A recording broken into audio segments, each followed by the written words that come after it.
ಎಲ್ಲರಿಗೂ ನಮಸ್ಕಾರ. Easy recipes Kannada ಚಾನಲ್ಗೆ ಸ್ವಾಗತ. ಫ್ರೆಂಡ್ಸ್, ನಾವಿವತ್ತು ಸಜ್ಜಕ ರೆಸಿಪಿ ಹೇಗೆ ಮಾಡೋದು ಅಂತ ನೋಡೋಣ. ಇದು ಮಕ್ಕಳಿಗೆ ತುಂಬ ಇಷ್ಟ ಆಗುತ್ತೆ. ಇದಕ್ಕೆ ಏನೇನು ಬೇಕಾಗುತ್ತೆ ನೋಡೋಣ ಬನ್ನಿ. ನಾನಿಲ್ಲಿ 1 ಕಪ್ ಕೇಸರಿ ರವನ ತಗೊಂಡಿದ್ದೀನಿ. ನಂತರ ಸ್ವಲ್ಪ ಬಾದಾಮಿನ ಈ ರೀತಿ ಕಟ್ ಮಾಡಿ ಇಟ್ಕೊಂಡಿದ್ದೀನಿ. ಸ್ವಲ್ಪ ಗೋಡಂಬಿನ ಕಟ್ ಮಾಡಿ ಇಟ್ಕೊಂಡಿದ್ದೀನಿ. ಸ್ವಲ್ಪ ದ್ರಾಕ್ಷಿ ಇಟ್ಕೊಂಡಿದ್ದೀನಿ ನೋಡಿ. ನಾನಿಲ್ಲಿ ಒಲೆ ಮೇಲೆ ಒಂದು ದಪ್ಪ ತಳದ ಪಾತ್ರೆ ಇಟ್ಕೊಂಡಿದ್ದೀನಿ. ಅದಕ್ಕೆ ಒಂದು 2 ಟೀ ಸ್ಪೂನ್ ಆಗುವಷ್ಟು ತುಪ್ಪನ ಹಾಕ್ಕೊಂಡಿದ್ದೀನಿ. ನಂತರ ಆ ತುಪ್ಪ ಬಿಸಿ ಆದ ನಂತರ ದ್ರಾಕ್ಷಿ ಹಾಕುತ್ತಾ ಇದ್ದೀನಿ ನೋಡಿ. ದ್ರಾಕ್ಷಿ ಈ ರೀತಿ ಸ್ವಲ್ಪ ಕೆಂಪಾಗಿ ಹುರ್ಕೋಬೇಕು ನೋಡಿ. ಇದನ್ನ ಈಗ ತೆಗಿತಾ ಇದ್ದೀನಿ. ನಂತರ ಇದಕ್ಕೆ ಗೋಡಂಬಿನ ಹಾಕುತ್ತಾ ಇದ್ದೀನಿ. ಗೋಡಂಬಿ ಸ್ವಲ್ಪ ಕೆಂಪಾಗೋವರೆಗೂ ಹುರ್ಕೊಳ್ಳೋಣ ನೋಡಿ. ಈಗ ತೆಗಿತಾ ಇದ್ದೀನಿ. ಇಷ್ಟಾದರೆ ಸಾಕು ನೋಡಿ. ನಂತರ 1 ಕಪ್ ಕೇಸರಿ ರವೆ ತೊಗೊಂಡಿದ್ದೆನಲ್ಲ ಅದನ್ನು ಹಾಕ್ಕೊಂಡು ಚೆನ್ನಾಗಿ ಹುರ್ಕೋತಾ ಇದ್ದೀನಿ ನೋಡಿ.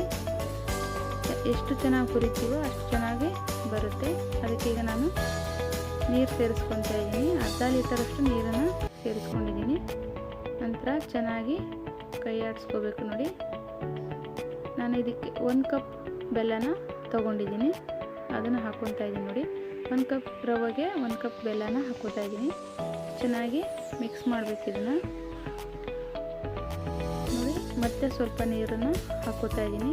ನೀವು ನೋಡ್ಕೊಂಡು ಹಾಕ್ಕೊಳ್ಳಿ, ಎಷ್ಟು ಬೇಕಾಗುತ್ತೋ ಅಷ್ಟನ್ನು ಹಾಕ್ಕೊಳ್ಳಿ. ಮತ್ತು ಇದನ್ನು ಚೆನ್ನಾಗಿ ಮಿಕ್ಸ್ ಮಾಡಿಕೊಂಡು ನಂತರ ಇದಕ್ಕೆ ಅಲ್ಲಿ ಡ್ರೈ ಫ್ರೂಟ್ಸ್ ಏನು ಹುರಿದಿಟ್ಕೊಂಡಿದ್ನಲ್ಲ ಅದನ್ನು ಹಾಕ್ಕೋತಾ ಇದ್ದೀನಿ. ನಂತರ ಬಾದಾಮಿ ಕಟ್ ಮಾಡಿ ಇಟ್ಕೊಂಡಿದ್ನಲ್ಲ ಅದನ್ನು ಹಾಕ್ತಾಯಿದ್ದೀನಿ. ಚೆನ್ನಾಗಿ ಮಿಕ್ಸ್ ಆದ ನಂತರ ಒಂದು ಅರ್ಧ ಟೀ ಸ್ಪೂನ್ ಆಗುವಷ್ಟು ಏಲಕ್ಕಿ ಪುಡಿನ ಹಾಕ್ಕೋತಾ ಇದ್ದೀನಿ. ನಂತರ ಇದನ್ನು ಚೆನ್ನಾಗಿ ಮಿಕ್ಸ್ ಮಾಡ್ಕೋತಾ ಇದ್ದೀನಿ ನೋಡಿ. ಈಗ ಇದಕ್ಕೆ ಒಂದು 2 ಟೀ ಸ್ಪೂನ್ ಆಗುವಷ್ಟು ಮತ್ತೆ ತುಪ್ಪನ ಹಾಕ್ಕೋತಾ ಇದ್ದೀನಿ ನೋಡಿ.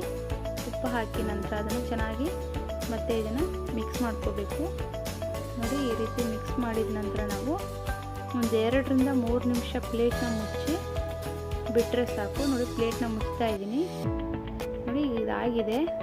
ಪ್ಲೇಟ್ನ ತೆಗಿತಾ ಇದ್ದೀನಿ ನೋಡಿ. ಆಗಿದೆ ಇದು. ಸಂಜೆ ಮಕ್ಕಳು ಸ್ಕೂಲಿಂದ ಬಂದಾಗ ಮಾಡಿಕೊಡಿ, ತುಂಬ ಇಷ್ಟಪಟ್ಟು ತಿಂತಾರೆ. ತುಂಬ ಬೇಗ ಆಗುತ್ತೆ ಈ ರೆಸಿಪಿ. ಒಂದ್ಸಲ ಟ್ರೈ ಮಾಡಿ ನೋಡಿ. ನಾನೀಗ ಇದನ್ನು ಒಂದು ಬೌಲಿಗೆ ಹಾಕೋತಾ ಇದ್ದೀನಿ. ಈ ರೆಸಿಪಿ ನಿಮಗೆ ಇಷ್ಟ ಆದರೆ ಪ್ಲೀಸ್ ನನ್ನ ಚಾನಲ್ನ ಲೈಕ್ ಮಾಡಿ, ಸಬ್ಸ್ಕ್ರೈಬ್ ಮಾಡಿ, ಬೆಲ್ ಐಕನ್ ಒತ್ತಿ, ಶೇರ್ ಮಾಡಿ. Thank you.